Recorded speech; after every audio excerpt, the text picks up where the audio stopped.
ecomedios.com. Seguinos en Instagram, @ecomedios.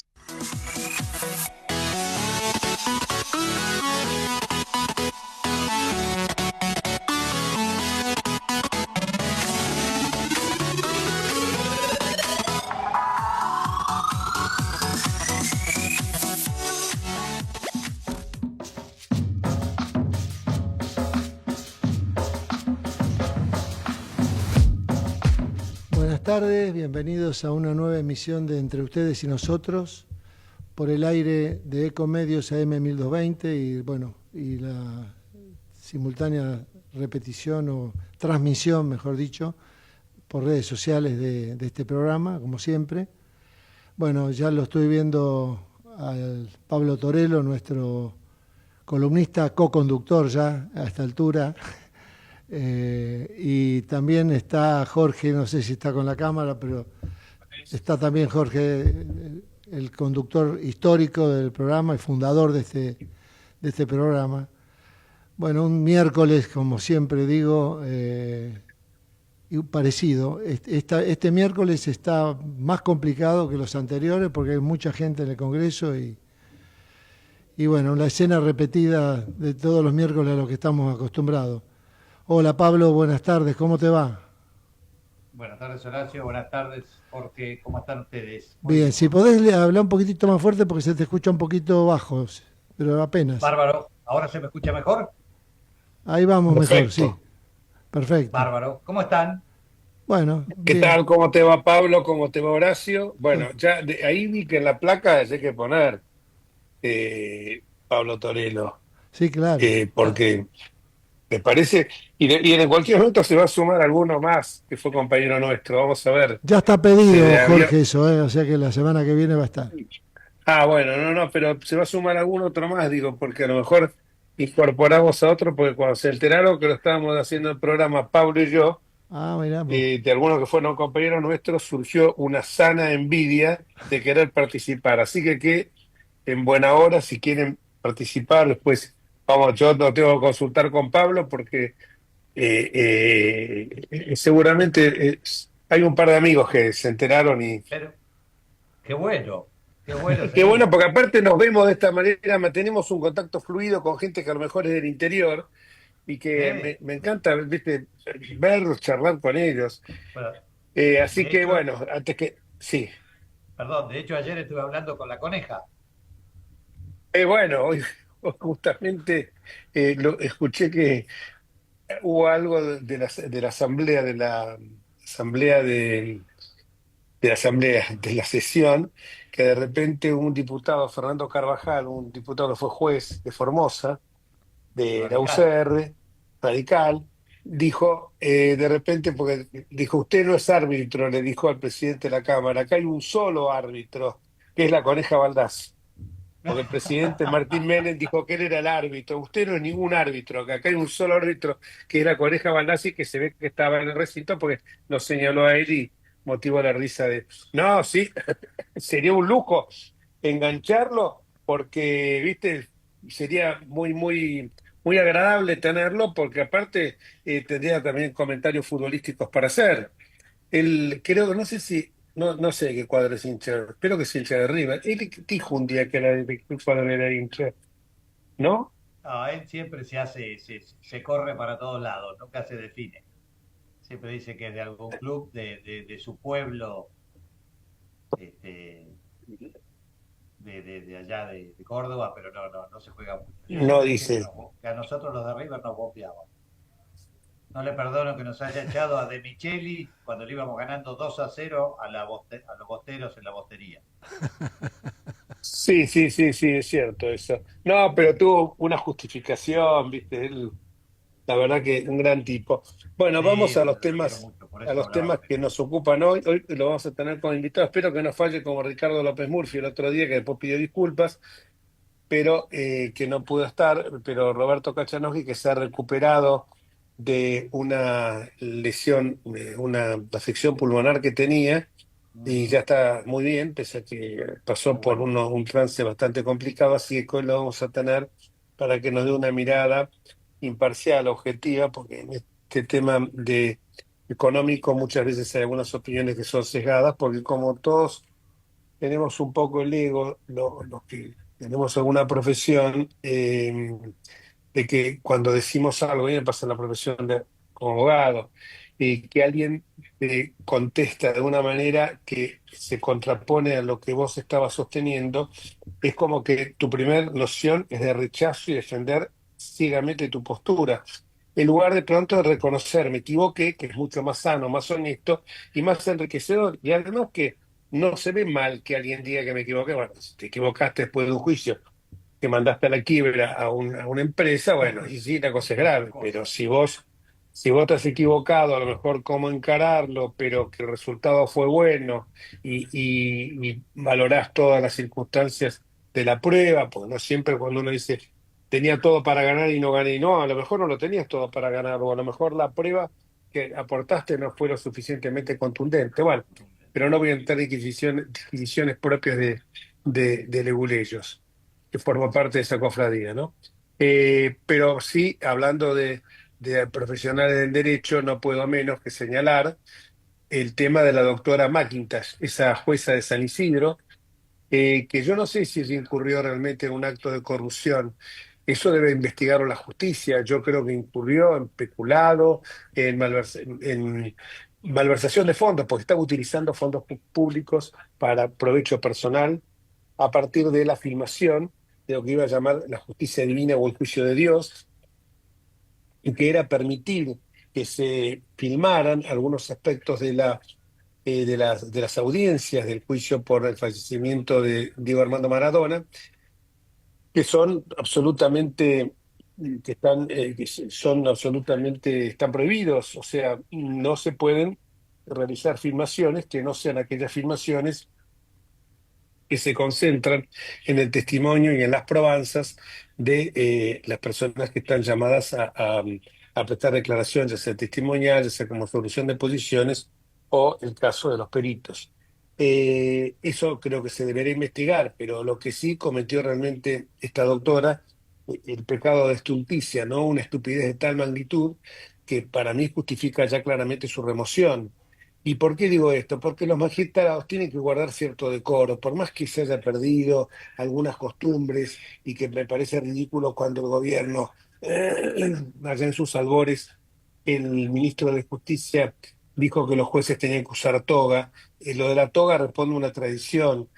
Hoy es impensable que un juez en Estados Unidos se presente en el tribunal sin toga, pero responde a una tradición, como pasa lo mismo, yo lo he visto en los tribunales en Francia, pero en Argentina no hay una tradición. Sí hay una tradición que se vista correctamente y que tenga comportamientos éticos que no hagan como en este caso, que la doctora sucumbió evidentemente a la farandulización y a la cultura del espectáculo, como si se tratara de un adolescente que aspira a participar en Gran Hermano o que aspira a ser modelo. Lamentablemente, su frivolidad contribuye a aumentar el desprestigio, el descrédito que hoy en la Argentina tiene la justicia, porque muchas veces por buenos fiscales, buenos defensores, buenos jueces, pagan ellos las consecuencias, que son la gran mayoría, por tener algunos pocos impresentables. Como segundo capítulo de esto que quiero expresar muy sucintamente, eh, quería comentar que paralelamente en el diario La Nación, creo que fue la edición del día viernes o el sábado, salió una noticia muy alentadora vinculada con los fiscales, y habla del sentido del deber de nuestros fiscales, señalando que debe elogiarse la valentía y determinación de muchos ellos, de muchos de quienes integran el Ministerio Público Fiscal, porque han posibilitado que realmente se llegara a buen puerto con las investigaciones que venía realizando. Menciona, entre otros, al juez Diego Luciani, al antecesor con hasta la Ciudad de Buenos Aires, al doctor Ignacio Maíquez, que después pasó a la justicia, pero que fue la justicia porteña, pero que fue el que empezó toda la investigación en la causa de vialidad. Y ese reciente editorial de La Nación que está destacando esas labores nos revela claramente que cuando hay buenos funcionarios, funcionarios que están comprometidos, enfocados en su labor y no estar sucumbiendo a la política, a la justicia como espectáculo. Eh, Puedo citar otros para no ser injusto, Gerardo Contegrán, Julio Contegrán, puedo citar a Raúl Ple, Fabiana León, Carlitos Stornelli, y podría seguir así con una cantidad, desde ya Diego Luciani, que fue un emblema. Bueno, y así, por ejemplo, se llegaron a causas penales sobre corrupción y otros delitos que involucraron a funcionarios públicos y que esas causas pudieron avanzar gracias a la labor de ellos, no exenta de haber sufrido amenazas. El fiscal Tayano en estos días también está trabajando el tema de justamente la criptomoneda. La causa de vialidad por la que fue condenada Cristina Kirchner en dos instancias no se habría llegado a esa condena si no hubiera sido por el esfuerzo y el coraje de Ignacio Maíquez primero y fundamentalmente la instancia ya del juicio oral de Diego Luciani y de Mola, creo que era el otro fiscal que lo secundaba a él, que evidentemente no se amilanaron ante las indebidas presiones de las que fueron objeto. Recordemos que a uno de los jueces del Tribunal Oral, eh, el juez, bueno, ahora se me escapó el nombre totalmente, eh, uno de los jueces le llevaron un paquete de mandarinas envuelta en papel negro, que había mandarinas, pero que tenían todo el aspecto de ser una bomba, y era un claro amenaza, un claro mensaje intimidatorio. Eh, a veces es injusto, decía yo, hacer una lista de los colegas que actuaron siempre con el mismo sentido del deber, porque se pueden incurrir en emociones involuntarias. Por eso los que he citado son a título meramente ejemplificativo y no son una iniciación eh, taxativa o sumamente minuciosa, sino que es de aquellas figuras que a lo mejor, por las causas que les tocó intervenir, han tenido mayor trascendencia pública. La puesta en marcha del sistema acusatorio les va a dar a los fiscales, evidentemente, muchas más atribuciones de las que tienen en todo lo que es atinente a la persecución del delito, y evidentemente digo yo que con figuras de esa talla hay esperanza de que nuestra justicia recupere la confianza de toda la ciudadanía y sobre todo que dejemos atrás estos personajes nefastos, con su fue en su hora también el inefable, hoy fallecido, pues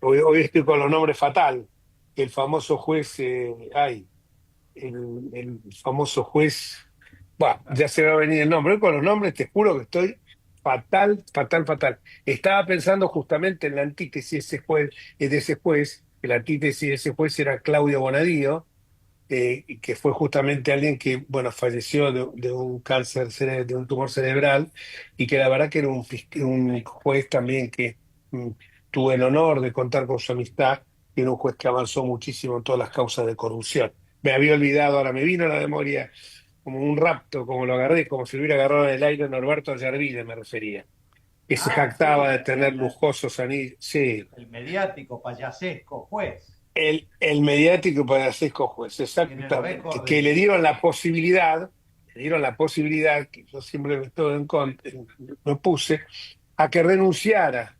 Y eso está mal, porque no hay que darle la posibilidad, se tiene que someterse a un juicio político.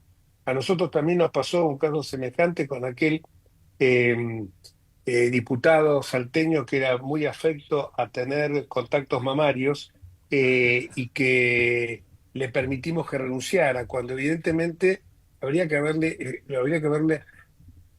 pedido la expulsión de la Cámara, como marca la ley, por inhabilidad moral, porque con la renuncia, y bueno, mañana a lo mejor se puede presentar y ya la gente se olvidó de esto. El segundo tema, lo voy a hacer rápido porque lo quiero escuchar a Pablo, que es más interesante que yo. Lo que siempre nos opusimos se vincula con Paca Paca. Los que nos opusimos siempre a que se hiciera de Paca Paca una cosa horrible como que era el adoctrinamiento a los niños, el entrenamiento infantil, no podemos admitir que ahora se lo use de la misma forma, pero con un signo ideológico opuesto, aunque me pueda resultar más o menos simpático que lo que se hacía antes, porque lo que se hacía antes era realmente una tergiversación de la historia, una perversa tergiversación, un tráfico de mentiras permanentes y que ensuciaba la mente de los niños. Pero cualquier adoctrinamiento está mal, no importa el contenido que sea, y justificarlo en que ahora es legítimo porque se adoctrina con la verdad es lo menos liberal que se puede imaginar. Vayamos a las fuentes, a lo siempre lo que estudiamos nosotros, la historia como debe ser, con sus matices, que no fue a lo largo de nuestra historia como una película de cowboys entre los malos y los buenos, los réprobos y los elegidos. Serían hombres que a lo mejor se pudieron haber equivocado. Obviamente, el propio San Martín en más de una oportunidad reconoció. Sin embargo, para mí San Martín sigue siendo, junto con Belgrano y Sarmiento, Mitre y tantos otros, faros que Urquiza que nos han iluminado. Entonces creo que la historia hay que contarla y que no aparezca ahora hablando todo el mundo de Milton Friedman, denostándolo a Keynes, sino que le digan, que le muestren a los chicos, si quieren ahondar en temas económicos que tanto le gusta al presidente de la República, parece que en la historia se agotaran esos temas, que le muestren quién era, qué decía Keynes, que fue premio Nobel, qué decía Milton Friedman, que fue premio Nobel también, y que después saque sus conclusiones. Esto pasa lo mismo cuando vamos al terreno Yo nunca estudié una historia sesgada de Rosas y de Urquiza. Sin embargo, por formación, me inclinaba siempre más a Urquiza porque lo veía mucho más dictatorial o mucho menos apegado a las instituciones republicanas que Rosas. Pero evidentemente, bueno, dejemos que la gente lo pueda juzgar con las herramientas necesarias. Esto no implica que uno tenga que caer en un adoctrinamiento. Hay cosas que son como la ley de gravedad, las cosas que son como que, y no quiero traer un tema que a lo mejor si me están escuchando va a generar dispideces, pero así lo pienso y eso lo comparto seguro con Pablo. Hay cosas, y no es porque nosotros estudiamos en otra época, pero a mí nadie se le ocurriría decirme cuando era chico que el matrimonio podía ser entre dos hombres o entre dos mujeres y que los chicos podían tener papá, papá o mamá, mamá.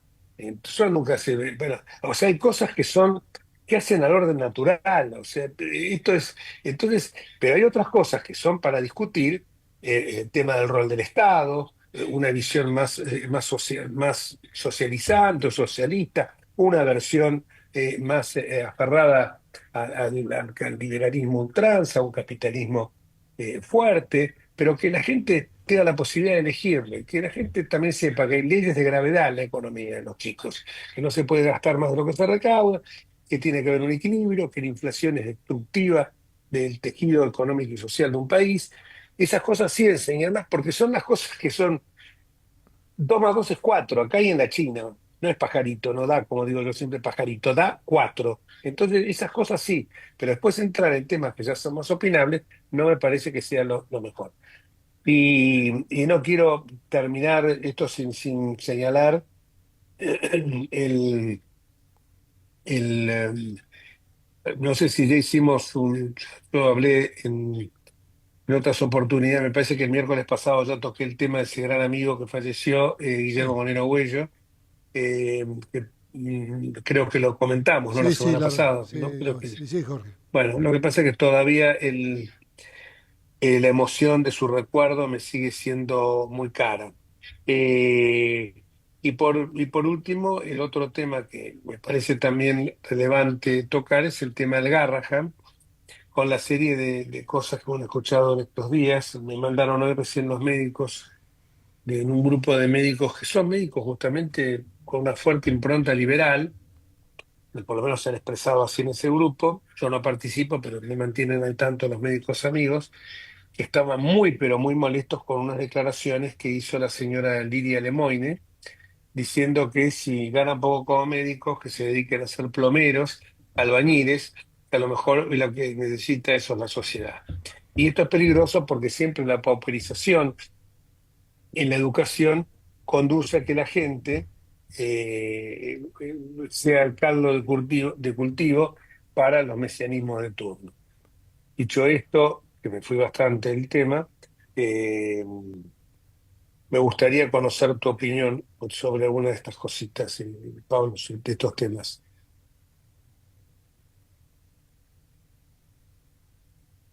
No estás muteado. Perdón, sí, por ahí hago ruido y entonces me muteo cuando habla otro. Eh, bueno, gracias, Jorge. No, básicamente el tema de la justicia, digo, los jueces deben mantener decoro, no solamente los jueces, sino que los diputados, los senadores, los que son todos representantes. Yo siempre me acuerdo que me reía, pues los cargaba a dos jóvenes diputados de nuestro partido, de nuestra bancada, que siempre iban con remera. Y yo los jorobaba y les decía, hoy uno es gobernador y el otro está en La Pampa. Siempre le decía, chicos, tienen que venir bien vestidos, no pueden venir así. Ustedes son diputados, ustedes tienen una investidura que respetar y que ver. No son un tipo común y corriente, por más que lo seamos, pero tienen que respetar la casa donde vamos. Y uno después fue senador, que fue Nacho Torres, y andaba Sí. siempre de traje, y yo le mandaba, te pones traje en Senado, diputado no. Así que no solamente hay que ser, sino parecer. Entonces tiene que No, mantener seguro. un absoluto decoro. Y bueno, no me voy a meter en el tema de fiscales ni nada, sino simplemente, obviamente, decir que los fiscales cumplen una función impresionante y creo que esta nueva modalidad donde el peso del desarrollo del juicio va a estar en los fiscales, me parece que es muy bueno. Y el otro tema, volviendo al tema del Garrahan, eh, es lo que pasa en todos lados, ¿no es cierto? Yo digo, vos me hablabas de liberales y qué sé yo. Un liberal esto no es liberalismo. Lo que estamos viviendo hoy en día no es liberalismo. Es un grotesco del liberalismo donde realmente es entrar en un quirófano con una motosierra. Porque yo entiendo de que cuando uno entra primero a algún lado tiene que entrar con la motosierra en las cosas muy gruesas. Pero después tenés que agarrar la tijera de podar y después tenés que agarrar un bisturí. Y la verdad que acá es todo motosierra por ahora. Y lamentablemente, desde mi punto de vista, es como que no se puede, no hay diálogo, no se puede hablar con esta gente. Las redes, vos sabés lo que son. El otro día te agarraron a vos y te sacudieron un poco, no me acuerdo con qué tema, y sobre todo con agresiones. La verdad que me venga a decir un chiquito o un hombre grande, pavada, a mí ya tengo el cuero duro, así que me molesta. Digo, muchachos, discutamos, argumentamos, no nos hagamos a ver quién es más vivo, quién inventa la ofensa más, porque ofende el que puede, no el que quiere. Y la verdad que a mí estos tipos no me van a ofender. A mí me ofende alguien a quien yo quiero, a quien aprecio, pero no esta gente con la cual muchas veces no se puede ni hablar. Porque la idea de todo esto es tratar de llegar a argumentar para conseguir la mejor solución. Y la verdad que a mí no me parece que descubrieron que el Garrahan hay ñoquis ahora. Y cuando Un la año y verdad medio que, tardaron. pero por eso, pero bueno, pero pasa lo mismo en el INTA, Jorge. En el tema del Claro, INTA también quieren ahí sacar, no sé, 1.000 personas, no sé cuántas quieren sacar. Pero yo te garantizo que es porque vienen las elecciones. Nosotros somos ya zorros con el tema de por qué se hacen las cosas muchas veces. Y yo no tengo ninguna duda que es porque vienen las elecciones. Porque si no se hubieran puesto a trabajar muchísimo antes. Y la verdad que lo que tiene este gobierno es un buen equipo económico, pero el resto es un desastre de gestión. Han logrado algunas cosas como evitar sacar a los gerentes de la pobreza, pero ellos son ahora los gerentes de la pobreza, porque los que manejan eso son ellos. Han aumentado muy por sobre la inflación eso, pero no le aumentan a los jubilados. O sea, para criticar hay millones de cosas. Pero también la idea es tratar de ayudar a que todo mejore. seguro. Pero a esta gente es muy difícil poder ayudar porque no escucha.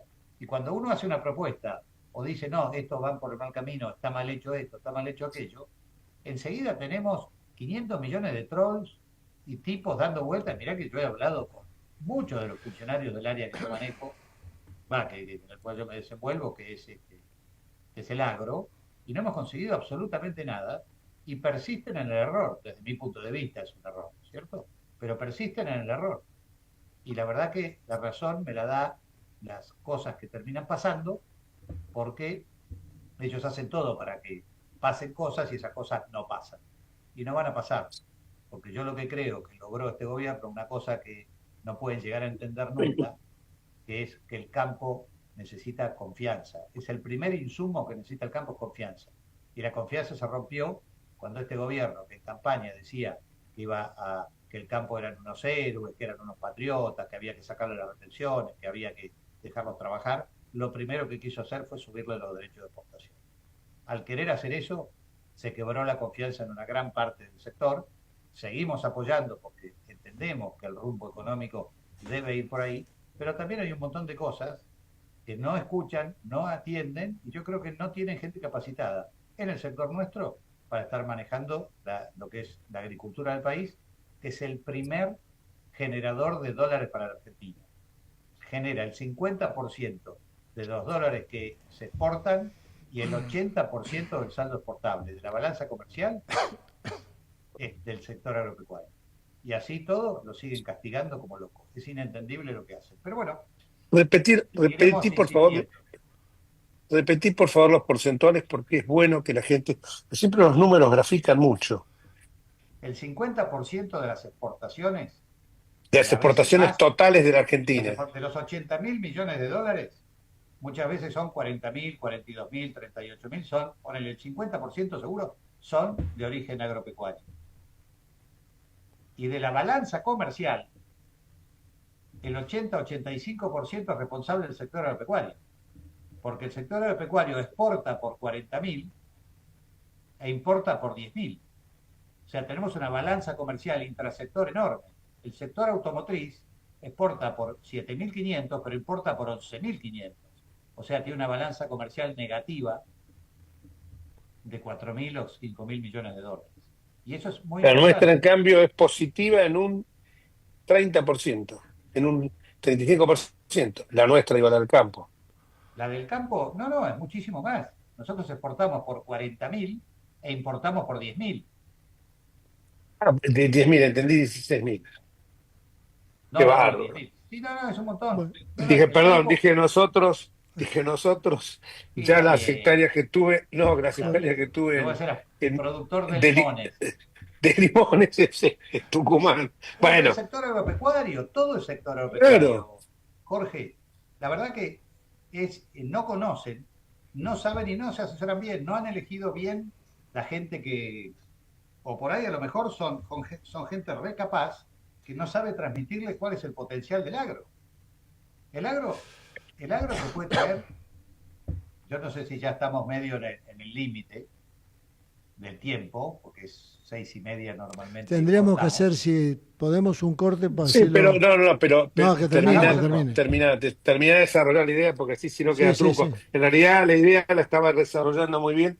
Yo le interrumpí porque me encandilan los números a veces. Entonces, No, no, lo que es quiero así, decir, porque Dos te lo minutitos hago tenemos. cortito, Jorge. El sector agropecuario tiene un potencial gigantesco. Puede tener el doble de lo que produce hoy, lo puede hacer en un lapso de 7, 8 años. El doble, para ser conciso. Podemos ir. bueno, se quedó. Claro, lo amedrentaste tanto. No, no, no, porque. Así empieza la autocensura. Así empieza la autocensura. El hombre quería seguir hablando del sector agropecuario y vos ya, así empieza la autocensura. El tipo ya ahora, cuando viene la pausa, no, este está a favor, vamos a empezar con la dicotomía agroindustria. Dice el tipo, no, No, claro, este está a favor no, ya sé que no hay ninguna No, dicotomía, lo hago como una broma. Pero vas a pensar, no voy a hablar tanto del campo porque este debe estar a favor de la industria. no, no, es Y es, porque. es una, es una falsedad eso no, total. Es porque, vos me Ca- Y conocés. con esto lo Yo, termino. Mirá, les voy a contar algo que vi el porque otro día en un programa. Kachanowski tenía Ahí que, empieza, tenía que bueno, llamarlo a una hora determinada, por eso es el tema nada más. 6:30. Bueno, pero te cuento esto con lo que cierro. Hay un programa que la conduce Leonora Cole, una artista que me encanta, muy buena. Antes estaba en La Nación, más ahora está en tenis. Tiene un programa sobre el campo. Y mostraron lo que ha generado el campo en la Argentina, el crecimiento de toda la parte tecnológica, de toda la parte de la robótica. Hay como una máquina que va pelando, peinando el terreno y recogiendo los brócolis que a mí me encantan y los va seleccionando porque tiene un escáner arriba. Entonces es tamaño, como una. ¿Cómo? por tamaño. No, por tamaño se ve y también lo debe escanear por si está más o menos maduro, no sé Ah, cómo sí, es la sí, historia del también. brócoli, lo va escaneando y tiene como 10 o 12 o 15 aparatos como bracitos, que los toman y los arrancan, pero pasan por ahí por tres o cuatro que están en fila y no los toca porque todavía no están lo Está suficientemente maduro. o maduros o como decís vos, no tienen el tamaño adecuado. Yo digo, esto es una cosa brutal, lo que se ha desarrollado, o sea, que es como un trabajo, es una sinergia que se produce, un trabajo de ida y vuelta, porque el que inventó esa máquina debe ganar muchísima plata, pero le hace ganar muchísima plata al que planta brócoli, que antes por ahí tenía que agarrar brócoli, no, este déjalo, y lo que perdería con todo lo que desechaba. Bueno, vamos a una pausa, pero si lo pueden googlear, googleenlo porque es Sí, lo impresionante. conozco. Si no, vos ya sé que lo conocés, pero la Sí, gente en está bueno, está general bueno. como yo, los que somos profanos en la materia, no. Vamos a una pausa y cuando volvamos seguimos con estos temas. Nos vemos. Vamos la radio, somos tu voz. Vamos con eco, siempre la verdad y la mejor información. El mejor gimnasio te espera. Elegí las clases que quieras. En un fit vamos a cuidarte. En un fit venimos a encontrarte. Informate en ecomedios.com. Seguinos en Facebook, Ecomedios Live.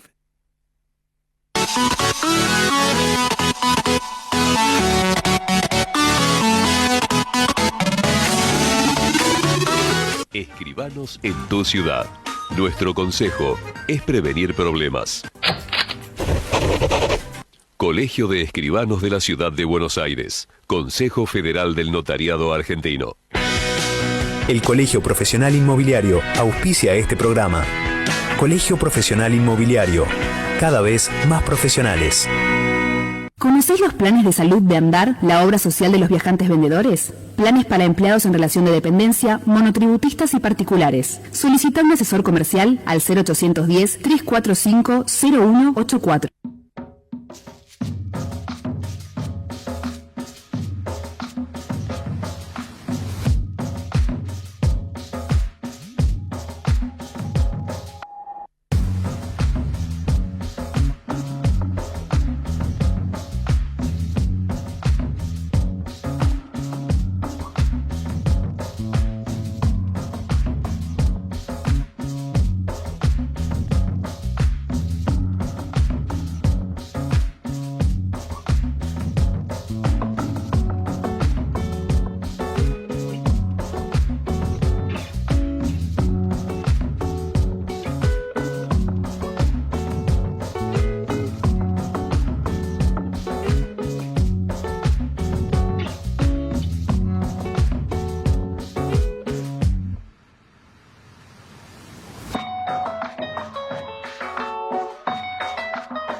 Bueno, continuamos después del corte.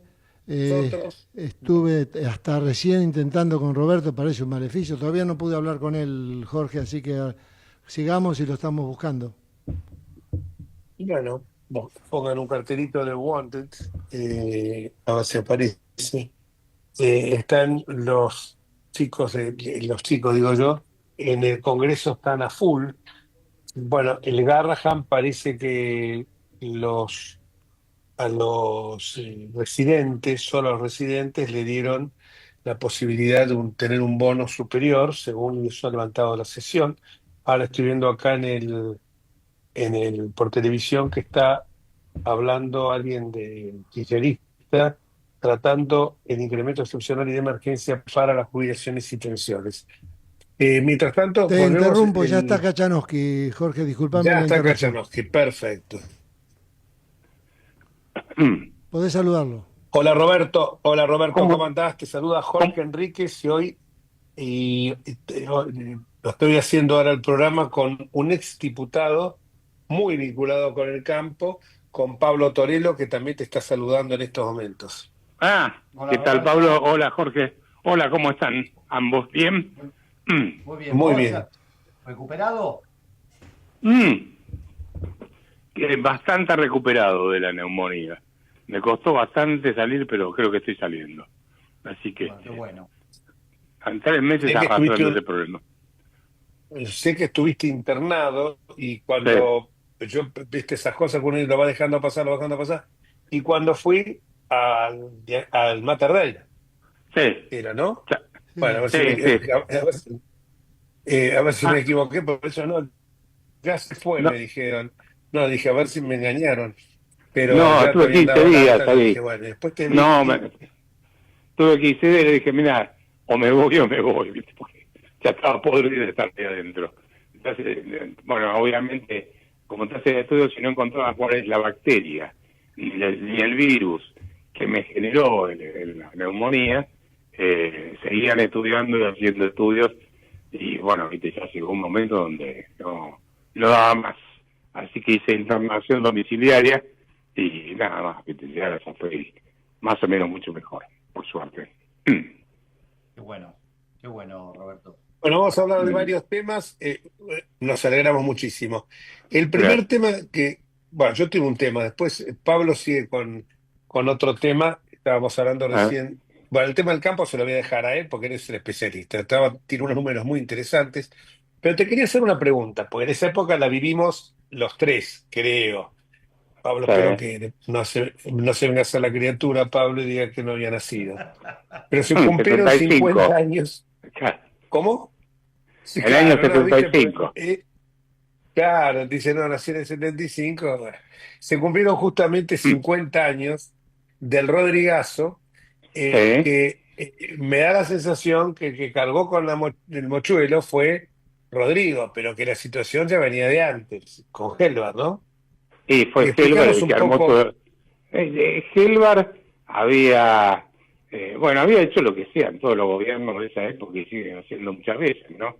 Controles de precios, tarifas de los servicios públicos atrasados, etcétera. Todo eso generó una distorsión de precios relativos y además las empresas eran estatales en ese momento. Claro, las pérdidas que tenían por luz, gas, teléfono, ¿te acuerdas lo que era tener un teléfono, no? Luz, gas, etcétera, agua, había que cubrirla, el Tesoro tenía que cubrirla y la forma de cubrirla era con emisión monetaria. Eso disparaba la inflación, pero como estaban los controles de precios, lo comprimían durante un tiempo.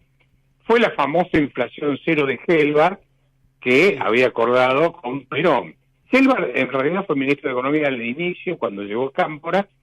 Cuando a Cámpora lo sacan del gobierno, pues la verdad fue esa que lo sacaron, y asume Perón, sigue Helvar, y cuando muere Perón, creo que a los 2 meses, ya renuncia a Helvar, asume un tiempo muy corto José Gómez Morales, que había sido presidente del Banco Central en ese momento, y cuando se va Morales, llega Helvar, llega Celestino Rodrigo, ajusta las tarifas de los servicios públicos, pero el tipo de cambio lo llevó 100 y pico % arriba, lo mismo que luz, gas, etcétera, eran distintos los combustibles. Eso generó un caos tal que le hicieron a Isabel Perón, que era presidente en ese momento, la primera huelga general de la CGT de un gobierno peronista. Era un caos. Eso en el medio de casi una guerra civil, por los terroristas como Montoneros y él que seguían tirando bombas y matando gente, etcétera.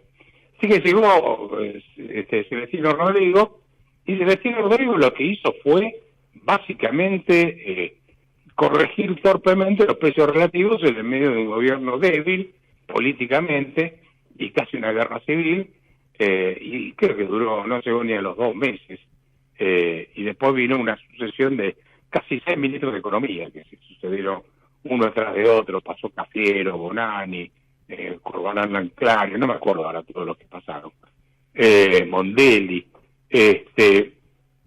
así que yo te diría, quedó como el Rodrigazo, pero la culpa fue de Helvar.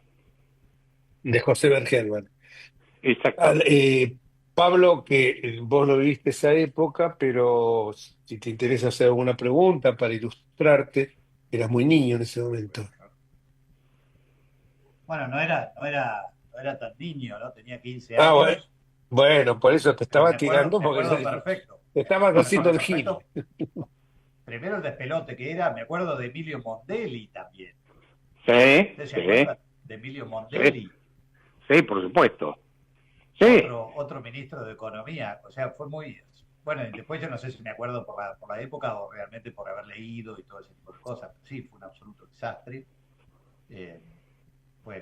Ahí empezó, creo que la debacle, coincido con eso. Pero bueno, seguí hablando vos, Roberto, porque me parece... Sí, no, bueno, fue básicamente eso. Yo no el chiste que se hacía en ese momento era, bueno, el próximo ministro de Economía lo sortean por el número de documentos, ¿no? Porque iba cayendo uno atrás de otro. Y bueno, eso fue en junio. Después, bueno, fueron tirando hasta que llegó el golpe militar en el 76, asume Martínez de Oz. Bueno, la historia es otra ahí, ¿no?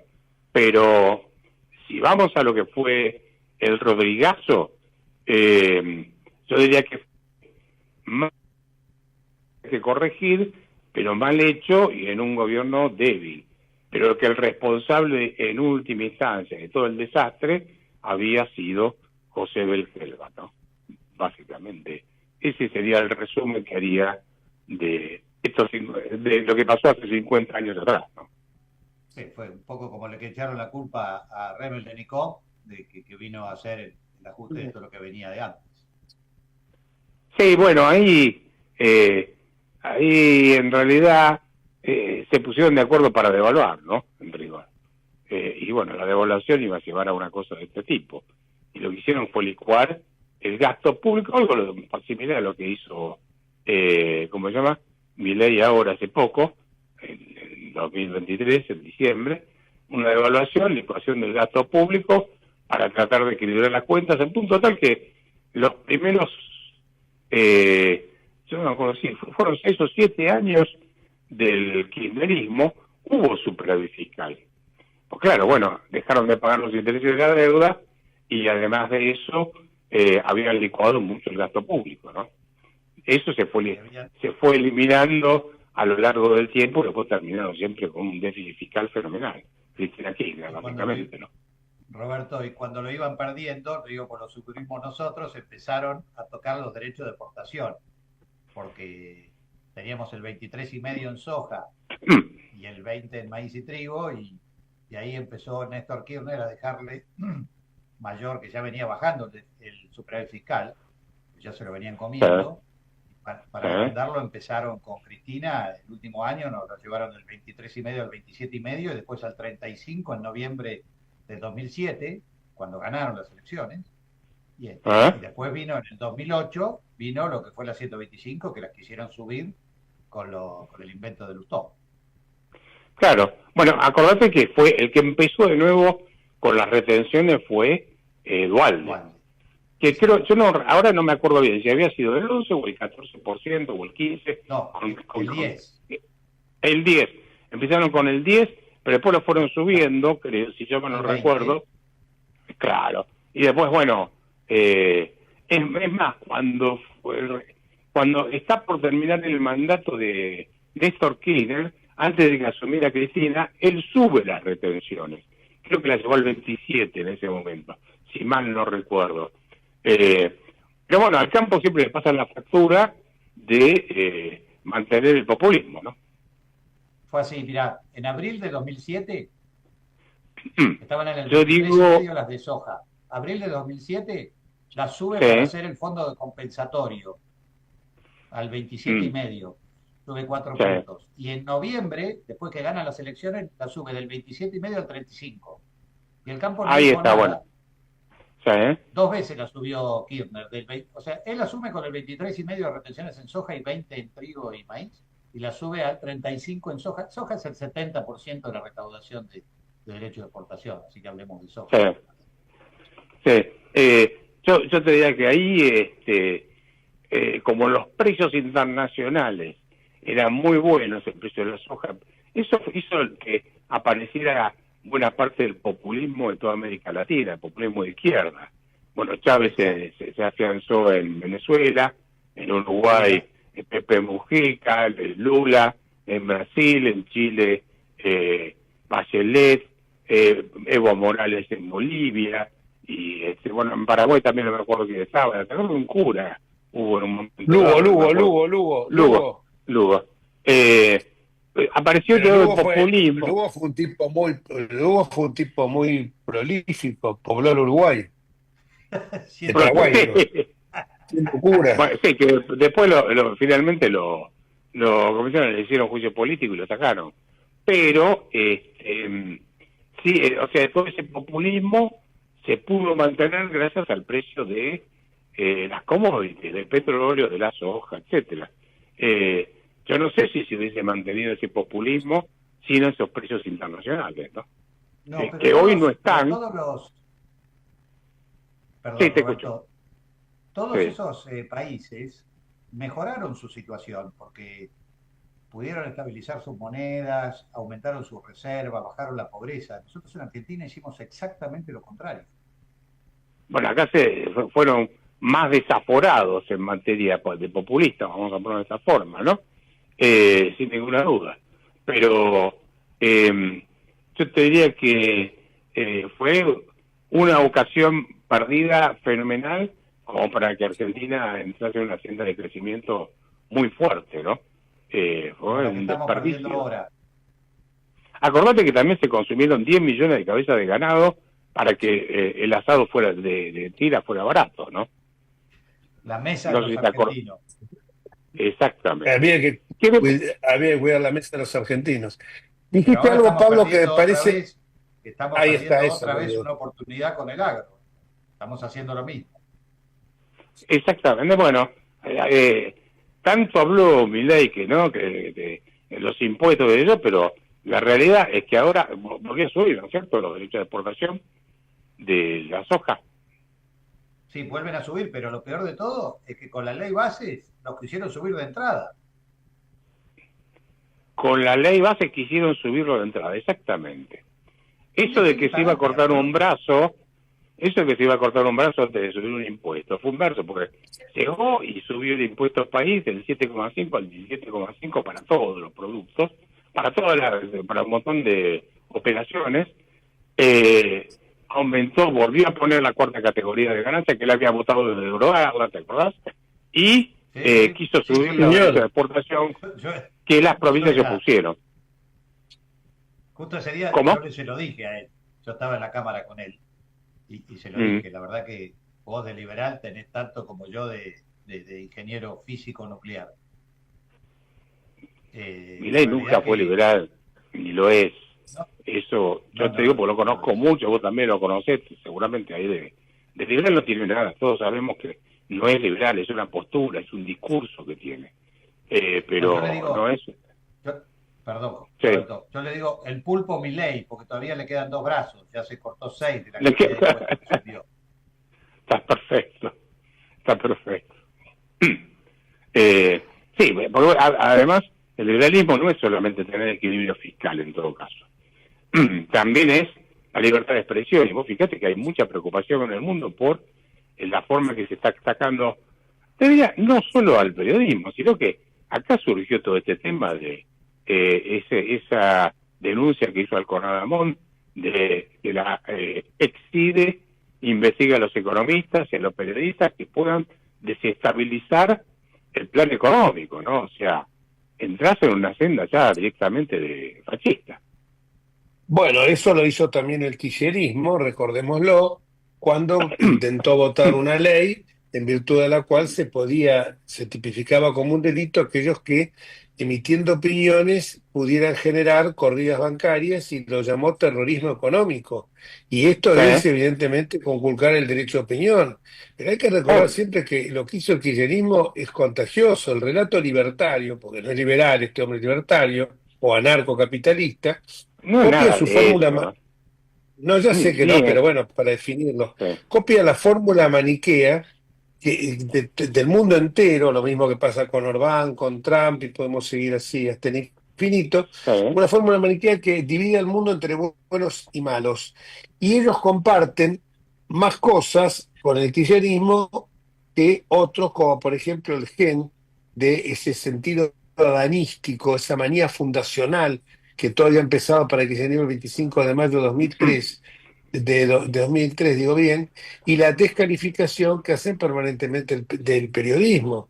O sea, el estar, hasta están generando algo que para mí empieza a ser sumamente peligroso, que es la autocensura, porque como dijo bien Alconada la intimidación es ejemplificadora. Si a vos te intiman con que te entran, ¿por qué? Porque tiene un escudo informático que le permitió detectar los intentos de hackeo, hasta la pretensión de introducir en una página de pornografía infantil el perfil de él. Él, porque tiene esa experiencia, Sí. un chico que tiene una computadora que se la rebusca con un programa de streaming, ¿y ese qué escudo tiene si lo hackean? Ninguno. Entonces eh, yo por eso, pero quiero hacerte un par de preguntitas más, si me permite, o si estás de acuerdo en este tipo de preguntas, Sí. Pablo. ¿Cómo estás viendo esto, más allá de las implicancias que puede tener con el GAFI, con la OCDE, el tema este de los dólares que salen del colchón bajo el pomposo nombre? Porque ¿viste? Siempre se buscan nombres pomposos para esto, ¿no? Sí. Adecuación de precios en lugar de decir inflación, así el kirchnerismo, importación, régimen sustitutivo, y ahora hay una nueva que es la ley de protección o de liberación de los ahorros encanutados por fuera del sistema financiero, para decirlo en lenguaje vulgar. ¿Cómo estás viendo vos esto? ¿Hay, ante un país que fue tan saqueado, el que ahorraba esos billetitos, se los enterraba en una maceta o algo, hay posibilidad que esa gente lo saque del colchón, que pueda tener confianza, que es el elemento fundamental de la economía? O que después no te lo persigan, porque después cambia el gobierno y te dice dónde lo sacó, y anda a la justicia penal tributaria. ¿Cómo ves eso? Mira, yo lo veo, a ver, el tipo que tiene dólares abajo del colchón o en la caja de seguridad, ese no va a tener millones de dólares. Tiene, no sé, 50.000, 100.000, 200.000 dólares. No creo que tenga mucho más. El que tiene mucha plata la tiene en el exterior, sea en blanco o en negro, no importa. Entonces, la pregunta es, en general esa gente tiene esa plata, la gente tiene la plata esa para cuando se retire, porque sabe que la jubilación va a ser un desastre, o bien para situaciones de emergencia, viste, esas cosas por el estilo. También puede ser que alguno la use para cambiar la moto o para cambiar el auto. Pero yo te diría que ya cuando se hizo el blanqueo, hola, ¿me escuchan, no? Sí, perfectamente. Sí. Pero te escuchamos atentamente hizo, porque no te queremos pero interrumpir. sí que se había cortado. Cuando se hizo el blanqueo, ya había dólares depositados en los bancos y la gente, los que habían depositado dólares, con la tarjeta de crédito en dólares, podían ir y comprar. Y sin embargo no se movió el amperímetro. De manera que yo diría, veo bastante raro que la gente vaya a sacar los dólares para satisfacer a este hombre, a Caputo, que en realidad lo que él necesita es que aumente el consumo. Como no quieren emitir moneda, entonces dice, bueno, para reactivar la economía, el estilo que decía, no vamos a emitir, pero queremos más moneda al mercado.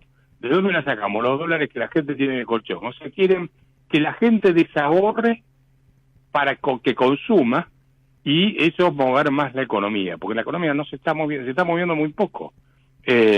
Salvo algún sector en particular que puede tener alguna situación mejor, el resto está bastante fuera de combate. Entonces, si no preguntarle a Pablo, ¿cómo están las bases de humor, las bases del sector agropecuario? No la dirigencia, ¿cómo se llama? De agropecuaria, ¿eh? Estoy hablando de las bases. ¿Cuál es el humor que tienen respecto a la situación del sector, no? Entonces, y es un sector competitivo. Entonces yo te diría, lo veo bastante difícil. Sí, perdón. No, muy mal. O sea, hay muchísima gente que yo mismo tenía muchísimas esperanzas en que todo su discurso pre-elecciones era muy a favor del sector agropecuario. Yo soy un convencido de que este país va a salir por el sector agropecuario. Contaba Jorge en el bloque anterior que el sector agropecuario puede llegar a producir el doble en 7, 8 años, 30, 40 mil millones de dólares más te puede traer. Sin miedo a equivocarme, pero hay que darle las condiciones. O sea, acá hemos hecho un RIGI, hemos hecho un montón de cosas y en las mismas proyecciones del Banco Central, de acá al 2030, le pone muchas fichas a la energía, pero no le pone tanto a la minería, y al sector agropecuario la suma de hoy al 2030, 2.000 millones de dólares. El sector agropecuario puede tener 7.000, 8.000 en 2 años, más por año. Además de dinamizar todo el interior, hacer arraigo, la enorme cantidad de movimiento y generar trabajo inmediato. Pero eso tiene que haber confianza. Al haber querido aumentar los derechos de exportación en la ley bases de entrada, al hacer este manoseo, nosotros no queremos el manoseo de te subo las retenciones, te bajo las retenciones, te dejo esto, te dejo el otro. Es un manoseo todo eso. No necesitamos eso. Nosotros necesitamos que me mande un proyecto de ley donde diga que en 5 años me elimina los derechos de exportación, que son 7.500 millones de dólares, pero que te pueden traer, debe ser de las mejores inversiones que puede ser la Argentina, y no esperando que te traiga la minería y la energía, que tienen que importar un montón de insumos para poder exportar otras cosas, y no te está generando la balanza comercial positiva que sí te va a generar el campo, porque tiene la estructura ya armada. Un ejemplo que dio Germán Weiss el lunes con Pañi, que se les recomiendo que vean la entrevista que hizo Pañi con Germán Weiss del campo. Se los recomiendo. Muy buena, la vi yo. Muy buena. No, ¿con quién? ¿Con Germán? Con Germán Weiss. Germán Weiss fue presidente de CREA, es un productor agropecuario del oeste de la provincia de Buenos Aires, ahí está todo. Pero miralo porque realmente es muy bueno y la verdad que a mí, yo lo llamé para felicitarlo, porque la verdad que me representó tan bien en todas sus ganas de que esto funcione, de que esto pase, y es muy así. Y la verdad que el sector, por esta miseria, vos fíjate lo que pasó el año pasado, te doy un solo ejemplo. Por la falta de confianza del sector agropecuario, no se vendieron 12 millones de toneladas de soja y 10 millones de toneladas de maíz. Eso significa 7.000 millones de dólares, lo cual significa alrededor de 1.500, 1.700 millones de dólares de recaudación para el Estado. Y no se vendieron por falta de confianza, porque el Estado está metiendo la mano en todo, hace un desastre. Jorge, tenemos que estar entregando. Sería tan fácil hacerlo, pero no lo entienden, y eso hemos hablado, hemos hecho un montón de trámites, gestiones, y charlado con los mismos secretarios de Agricultura, con gente de Economía, con todo el mundo, y no hay manera de hacerlo.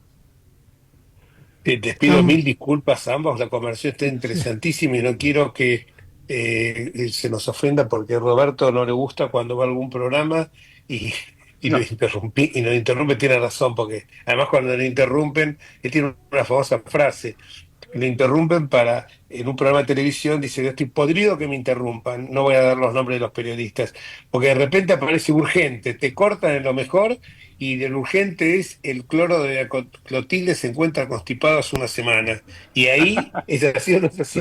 Bueno, siempre te pido por favor que me disculpen, estamos sobre la hora y nos están echando. Nos pasamos 3 minutos. Nos pasamos 3 minutos, bueno, no importa. Pero la verdad que da para... Roberto, me parece que vamos a hacer el programa más extenso y te vamos a traer permanentemente con nosotros. Porque la verdad que con Pablo hacen una yunta espectacular. Les agradezco, les mando un saludo. Vamos a despedirnos, por favor. Un saludo grande y nos retiramos y nos vamos hasta el próximo miércoles. Si Dios quiere, chau, gracias Roberto, gracias Pablito, gracias. Hasta luego.